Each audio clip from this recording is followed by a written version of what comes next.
Assalamualaikum warahmatullahi wabarakatuh. Perkenalkan, nama saya.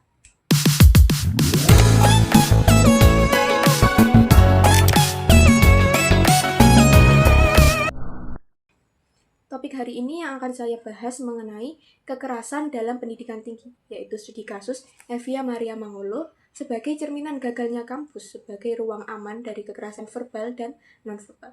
Yang mana Evia Maria Mangolo, mahasiswa PGSD Unima, ditemukan tewas di kos Tamahan, muncul dugaan pelecehan oleh dosen. Kasus kekerasan seksual Maraknya kasus kekerasan seksual. pelecehan seksual di kampus. Latar belakang.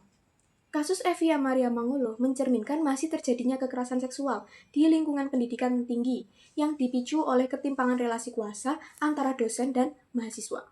Posisi dosen yang memiliki otoritas akademik membuat mahasiswa berada pada posisi rentan dan sulit menolak atau melapor ketika mengalami perlakuan tidak pantas.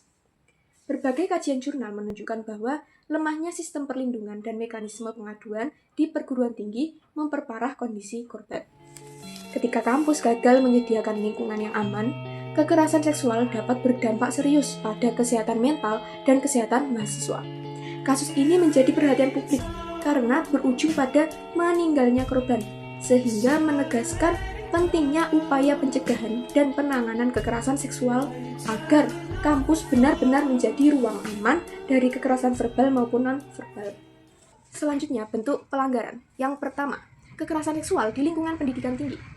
Tindakan yang diduga dialami Evia Maria Mangolo termasuk kekerasan seksual yang terjadi dalam konteks hubungan dosen mahasiswa, sehingga melanggar hak korban atas rasa aman dan martabat diri. Selanjutnya, yang kedua, penyalahgunaan relasi kuasa atau abuse of power.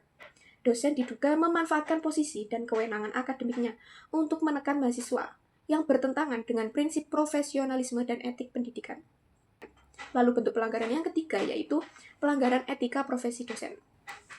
Tindakan tersebut melanggar kode etik dosen yang menuntut hubungan profesional, berintegritas, dan berorientasi pada perlindungan mahasiswa.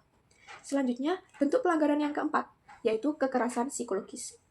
Perbuatan yang terjadi menimbulkan tekanan mental dan rasa takut pada korban yang dalam kajian akademik dikategorikan sebagai kekerasan psikologis yang mana setelah mengalami pelecehan oleh dosennya sendiri, Evia mengalami gangguan mental yang membuatnya depresi sehingga Evia memutuskan untuk bunuh diri.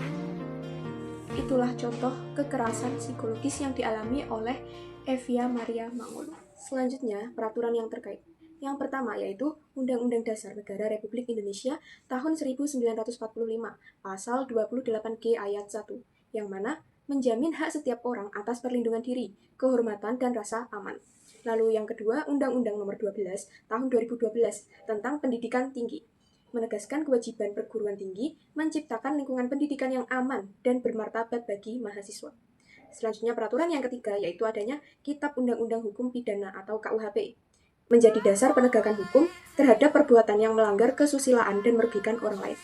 Selanjutnya, yang peraturan keempat yaitu Permendikbudristek Nomor 30 Tahun 2021, mengatur pencegahan dan penanganan kekerasan seksual di lingkungan perguruan tinggi. Selanjutnya yaitu upaya penyelesaian. Yang pertama, penegakan hukum.